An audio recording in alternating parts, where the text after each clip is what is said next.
ஃப்ரெஷ்ஷா இருக்கீங்கன்னு நினைக்கிறேன். இன்னைக்கு வந்து நம்ம எல்லாருமே முன்னேறக்கூடியவங்க, எல்லாமே பிசினஸ்க்கு அடுத்த ஆப்பர்ச்சுனிட்டி எடுத்துட்டு போறவங்க. நம்ம எப்படி கொண்டு போறோம் நம்ம பிசினஸ் வந்து எல்லாருக்குமே வந்து நம்ம பிசினஸ் போக அடுத்து வந்து அடுத்த கட்டத்துக்கு போகணுங்கிற ஐடியா ஒரு நமக்கு கண்டிப்பா இருக்கும்.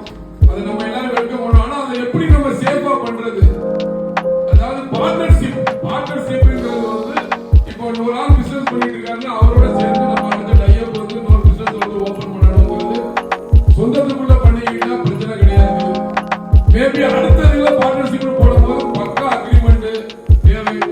அது போக வந்து அந்த சொத்து கொலாட்ரல் லோன், பார்ட்னர்ஷிப் போகும்போது கொலாட்ரல் லோன் போடுறோம்.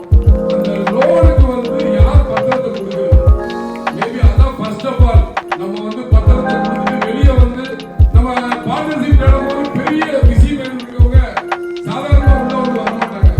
சும்மா வந்து லைட்டா இருக்கிறவங்க மட்டும்தான் உள்ள வருவாங்க.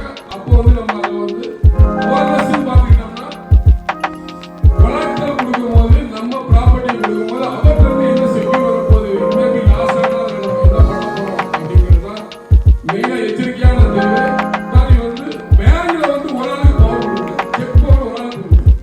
செக் அத்தாரிட்டி வந்து 2 பேருக்கு கொடுக்கணும். சில பேர் எனக்கு ஒரு 5 கோடி ரூபாய் இருக்கு, 4 கோடி ரூபாய் இருக்குன்னு பணத்தை போட்டுருவாங்க.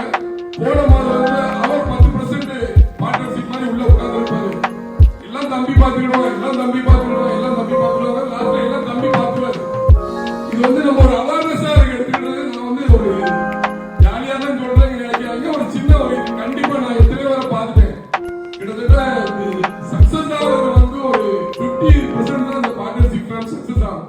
ஒரு கட்டத்துல வரும்போது நம்ம வந்து லாஸ் சந்திச்சா எப்பா ஒன்னாலதான் லாஸ் ஆயிட்டுமா, அதே நேரத்துல பெரிய லெவல்ல பணம் போயிட்டுனா இதை பங்கு இவனுக்கு கூட கொடுக்கணுமா, நம்ம தான் உழைச்சிருக்கோம், இவன் வெளியே இருந்தாலும் கொடுத்துருக்கான், இவன் ஏன் நம்ம இதை எப்படி சுட்டலாம் அப்படிங்கிற மாதிரி நிறைய இது வந்து பிரச்சனைகள் இருக்கு. ஸோ ரிஜிஸ்டர் பார்ட்னர்ஷிப் தான் வந்து நமக்கு வந்து சேஃப்டி.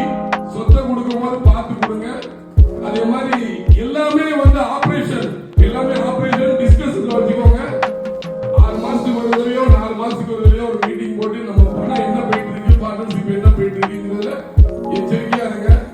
இதுதான் இன்னைக்குள்ள அவேர்னஸ். கண்டிப்பா பார்ட்னர்ஷிப் வந்து 50 to 50, ஆனா நம்ம செய்யற நடைமுறையில எடுத்துட்டு போறதா இருக்கு. ஸோ கண்டிப்பா எல்லாரும் பண்ணுங்க, சேஃப்டியா பண்ணுங்க.